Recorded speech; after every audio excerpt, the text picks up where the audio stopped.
Ahora que estamos en el mes del terror de este año, hice un breve repaso por las películas que vengo prometiendo desde hace años y que forman parte de una selección de obras que son conocidas por lo perturbadoras o polémicas que fueron durante su estreno y tiempo después de ello.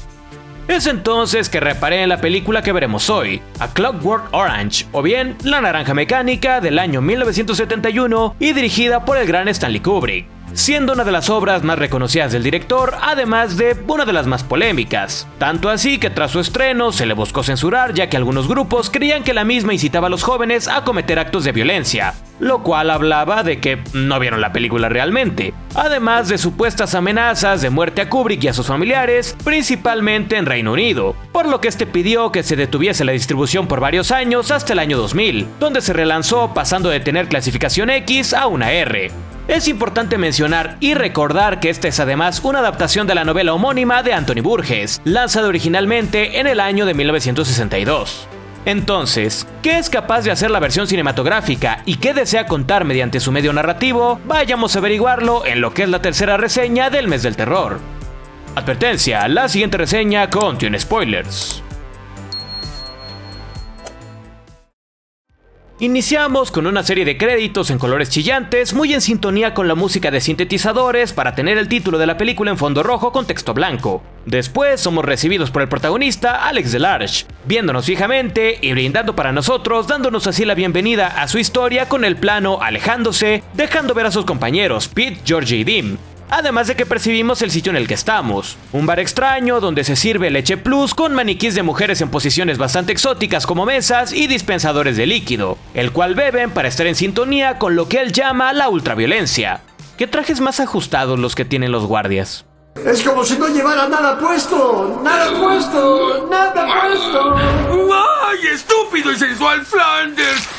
¿Y qué es este concepto de la ultraviolencia? Pues Bell y compañía nos lo demuestran con creces. Primero encontrando un vagabundo cerca de un túnel de drenaje para golpearlo por la diversión de hacerlo, aunque él dice algo que servirá después.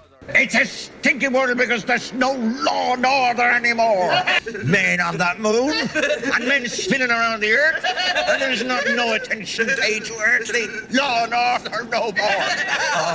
También vemos a la pandilla enfrentarse a otra que estaba por abusar de una mujer y tras una pelea intensa, donde la música clásica engalana el momento, el grupo de Alex termina ganando el combate y escapando antes de que la policía llegue. La diversión se extiende al manejar en sentido contrario a grandes velocidades para terminar llegando a una casa con el letrero que dice hogar bastante notable, para fingir ante los dueños que sufrieron un accidente y una vez dentro del hogar, golpean al dueño de la casa, un escritor, y cometen estupro con la mujer, mientras Alex canta Singing in the Rain, escena ya icónica de la cinta.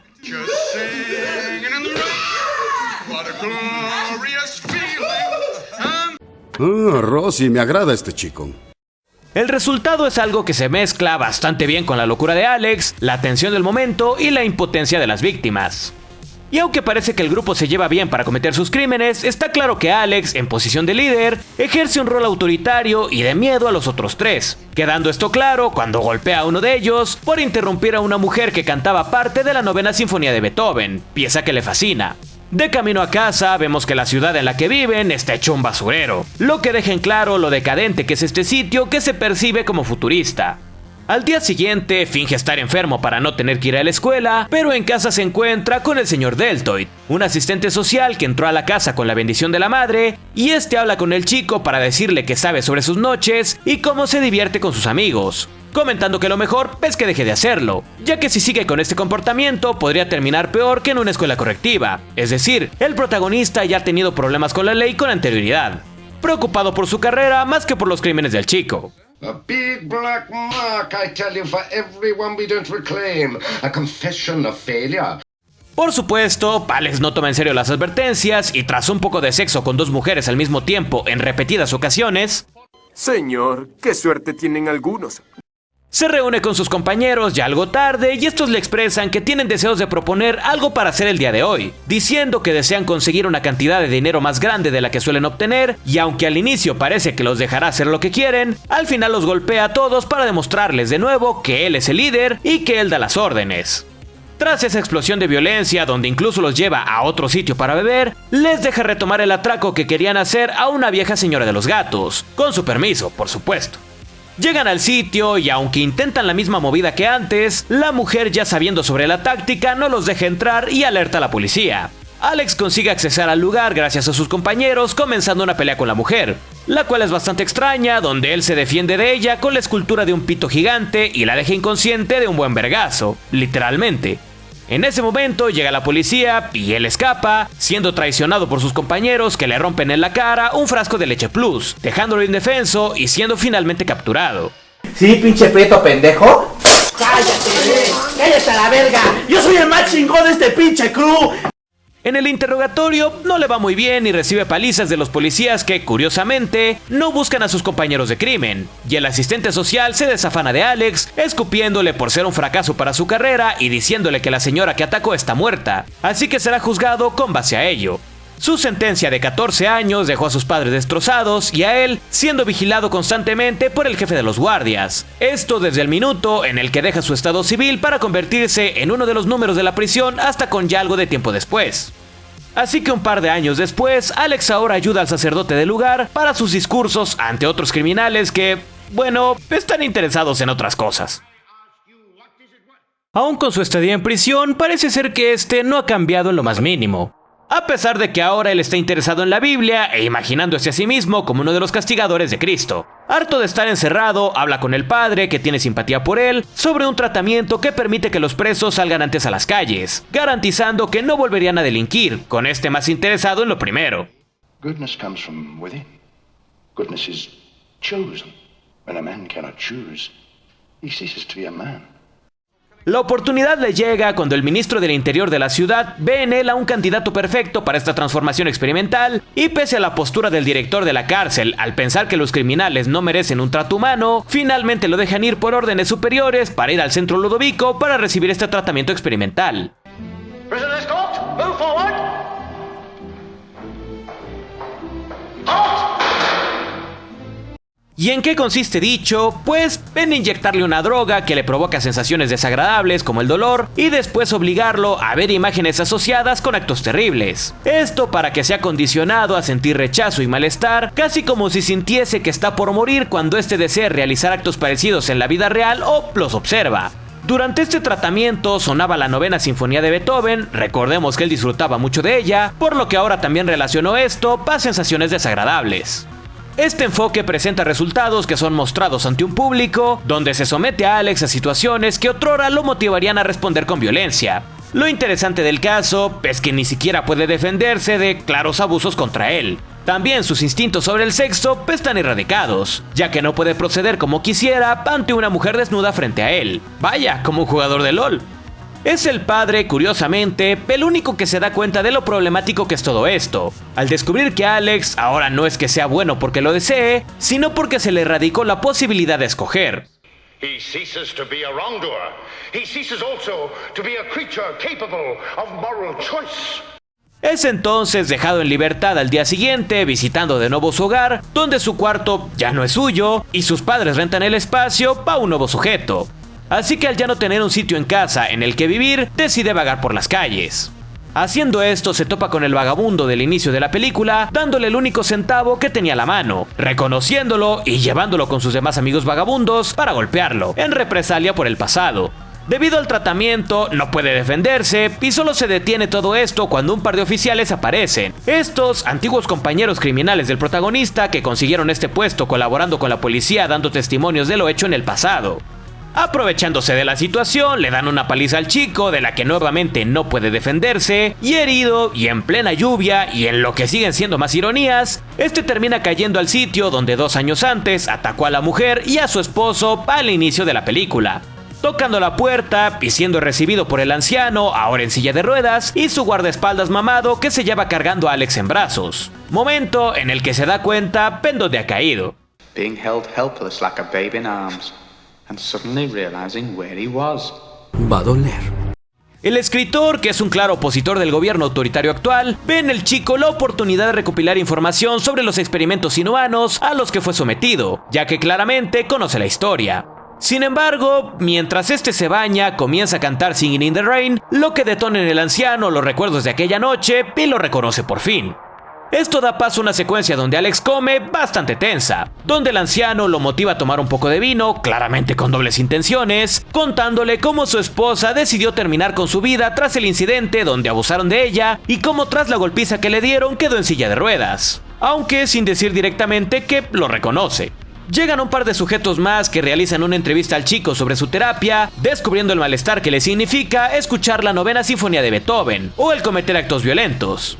En ese momento cae desmayado por el vino alterado. And I feel that any second something terrible is going to happen to me.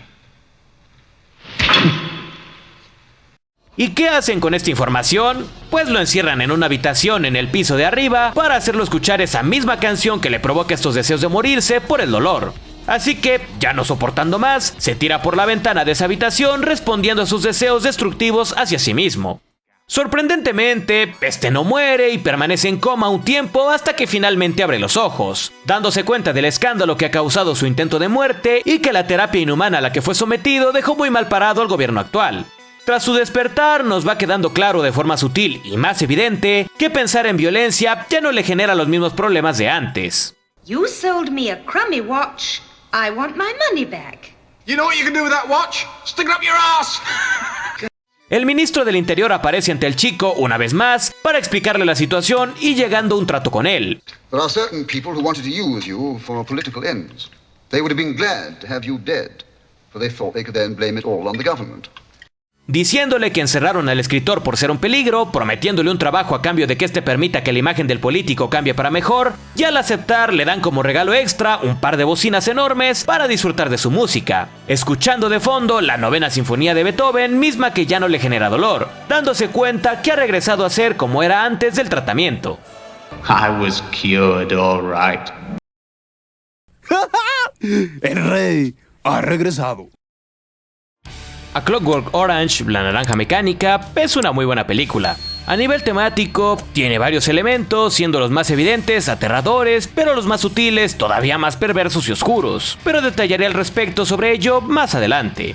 Quiero hablar un poco sobre el título tan extraño que tiene la obra, donde se le atribuye el significado, de acuerdo a lo expresado por el mismo Burgess, sobre cómo los fundamentos pavlovianos de condicionamiento pueden afectar al humano que, al igual que una fruta, cuenta con color y dulzura, es decir, la pérdida de la humanidad y la libertad mediante la programación a la que se ve sometido Alex. En general, esta obra, tanto el libro como la película, aunque eso sí, más en la obra literaria, habla sobre la humanidad, el libre albedrío y el significado de nuestras acciones dependiendo las intenciones con las que las hacemos, pero como dije, hay más al respecto.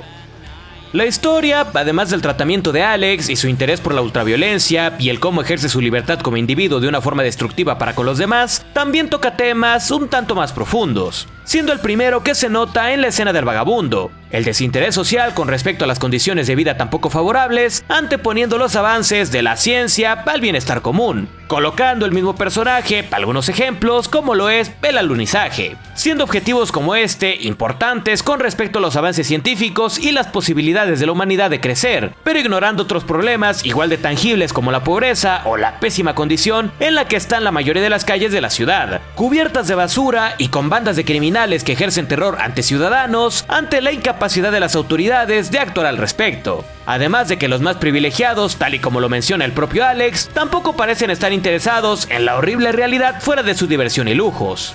En general, el panorama expuesto en el mundo de la obra, aunque con indicios futuristas, se presenta decadente y comparable a la actualidad de su fecha de salida con respecto a la nuestra propia, fuera del mundo de la ficción. Por ejemplo, además de los problemas ya antes mencionados, también los programas de prevención y reintegración tampoco son funcionales, siendo que los encargados de dirigir a los chicos a una vida lejos del crimen están más interesados en mantener una carrera limpia que en otorgarles herramientas para conducirlos a caminos menos truculentos, mientras tienen la posibilidad de hacerlo. Y claro, Alex no está interesado en cambiar, pero el panorama a su alrededor tampoco permite este cambio de perspectiva. Como dije, su asistente social está más preocupado por su reputación que por hacer algo realmente por el chico del que está encargado y que ya ha manifestado problemas con la ley con anterioridad. Y peor todavía cuando este ya sabe que sigue cometiendo muchos actos más graves. Sin un panorama que lo permita, sin ayuda social correcta, pasa lo que era evidente. Alex cruza una línea mucho peor de las que ya había cruzado antes: el asesinato. siendo encarcelado, dejando ver más de este mundo decadente a los oficiales, atribuirle toda la culpabilidad a él y aliándose con sus compañeros, también criminales, para hacerle pagar por sus crímenes exclusivamente a él, y dándole herramientas a criminales que claramente son iguales a él para convertirse en agentes de la ley que no son más que maleantes con placa, ya que con respecto a lo que comportamiento se refiere, estos no distan mucho de cómo eran cuando formaban parte de la banda de Alex a cómo son ya siendo policías un par de años después. Tras la condena de Alex, es decir, el castigo legal por sus crímenes, hay un breve discurso que permite recordar que las cárceles en su concepto no son lugares necesariamente de castigo para criminales, sino centros donde algunos de ellos salen incluso peor de cómo entraron, al estar inmiscuidos con criminales que a veces son incluso peores que ellos. Lo que sí es que a nivel narrativo, algo que pudo haberse hecho para reflejar mejor este punto, habría sido ver al protagonista más tiempo dentro de la cárcel, agregar más escenas y situaciones que permitiesen ver esto mucho mejor. Aunque sí podemos apreciar que él ahora ha encontrado la forma de obtener el favor a través de la adulación y falso buen comportamiento, no por deseos de ser bueno, sino por salir de la cárcel, que no le es una experiencia grata dado los demás reos y cómo estos parecen ser con él. Es aquí donde entra lo más icónico de la cinta, el método Ludovico, fuertemente inspirado en el condicionamiento. Es aquí donde entramos a los temas más complejos de la película: la humanidad, el libre albedrío y la falsa redención mediante métodos cuestionables y efectivos solo en un mundo ideal, impulsados por la necesidad política de demostrar un cambio positivo en la sociedad, ignorando las problemáticas mencionadas con anterioridad que, aunque podría pasar por alto, al final estos métodos son claros indicativos de que algo no está bien en este mundo, ya que efectuarlos de esta forma habla de un gobierno totalitario que, es importante recordarlo, no son necesariamente los mejores ejemplos de gobierno que podemos crear como humanos. Si no, pregúntenle al tal Hitler o al tal Stalin. En fin, el método Ludovico. Como el propio padre lo comenta, tras la demostración que deja en evidencia que Alex no puede demostrar ninguna muestra de violencia, ni siquiera en casos donde esta podría servirle como defensa, es una redención falsa y la eliminación del aspecto humano del mismo. Ojo, no porque justifique sus acciones pasadas, sino porque él sabe que su comportamiento moralmente aceptable actual proviene de una práctica que no lo es y que además no lo hace realmente bueno, sino temeroso de sufrir dolor, perdiendo el sentido de la bondad auténtica, como el mismo padre se lo dice al chico antes de realizar este tratamiento. Además, es aquí donde más problemas sociales vienen y que de nuevo son divisivos. La sociedad de la película, y dicho sea de paso de la realidad, no está preparada para la reintegración criminal de ningún tipo, y el método al que fue sometido Alex no funciona en un mundo que es bastante corrupto y cruel por sí mismo, castigando más al personaje pese a ya haber pagado por sus crímenes en cuanto a lo legal respecta. Y también es acá donde lo brillante de la película reluce, y es que si bien se puede formar cierta empatía por Alex a nivel narrativo, pues si bien comete actos deleznables, termina pagando por ellos, además de ser un sujeto encantador de cierto modo, también deja que comprendamos la venganza de sus víctimas con respecto a su desquite, principalmente con el vagabundo golpeado y con el escritor, cuya esposa murió tras los eventos cometidos por la pandilla del protagonista, dejando los elementos para análisis y comprensión de la historia e intenciones. Al final, Alex, impotente ante su mala fortuna al salir de la cárcel y su incapacidad de defenderse de quien claramente lo está hiriendo, toma la decisión de acabar con su vida, pero sin lograrlo, donde nuevamente el gobierno, quien lo dejó a su suerte, como muchos otros ámbitos de la ciudad, aparece para ofrecerle un nuevo trato para limpiar la imagen dañada que tenían, apresando las amenazas políticas y sin cerciorarse de si el tipo con quien hacen este trato es o no un ciudadano que pueda reintegrarse tras su intento de quitarse la vida y el tratamiento al que se vio sometido. Lo cual me trae una frase que leí con respecto a estas dos figuras que decía más o menos lo siguiente: Alex es un ser deleznable, pero que, dentro de ello, parece ser que su encuentro con él es más bien azaroso, algo que podría tocarte alguna vez o bien nunca hacerlo. Pero, ¿cómo escapas de gobiernos como estos? Es así que el final de la historia es amargo, un indicio de que la violencia no terminará con estos métodos, dejando pistas que denotan que el condicionamiento se ha roto cuando el protagonista cruzó la barrera que le impedía cometer crímenes, la sensación de muerte con su rostro psicótico regresando mientras suena la 9ª sinfonía de Beethoven, que otrora le provocaba dolor físico, siendo ahora detonante de sus fantasías, como antaño. Como dije, la película narrativamente es bastante redondita y dentro de su sobriedad con respecto a ciertos temas, también se permite cargas de humor negro. Por ejemplo, los contrastes de Alex visitando y encontrándose a personas de su pasado quienes no le tienen mucha estima. También la forma en la que el anciano descubre quién es este sujeto es bastante plausible, ya que aunque este utilizaba una máscara para no ser reconocido, al cantar nuevamente el tema Singing in the Rain, el escritor logra identificarlo como el autor de su desgracia al hacer la asociación. También la traición de sus amigos es algo que se va trabajando para que sea verosímil, al ser estos reprimidos por su líder, quien no acepta más deseos que los suyos, lo que genera discordia.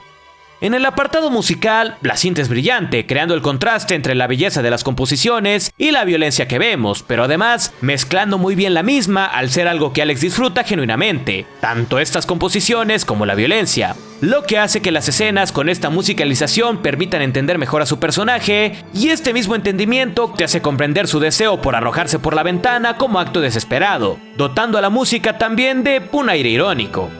La Naranja Mecánica es una película brillante, con un apartado visual sumamente cuidado, además de emplear recursos como lo son el zoom de la cámara para remarcar momentos o bien anticiparlos. Las actuaciones son bastante competentes, pero es Malcolm McDowell el que más reluce, no solo por su evidente rol protagónico, sino por su cantidad de matices actorales presentados en la obra, mismos que permiten la creación de un personaje carismático pese a su psicopatía y acciones reprobables. Una cinta densa, narrativamente, cuyos temas pueden y son usados para ensayos académicos, además de que es bastante redonda con sus intenciones y la forma de contarlas.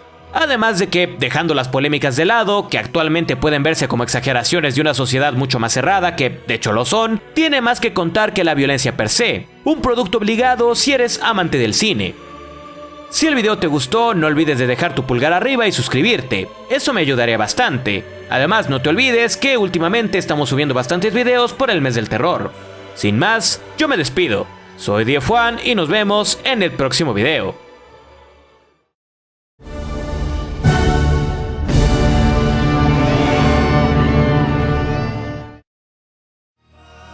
Recuerda que la miniatura de este trabajo fue realizada por Franco Presenda. Sus redes sociales y las mías estarán debajo en la descripción.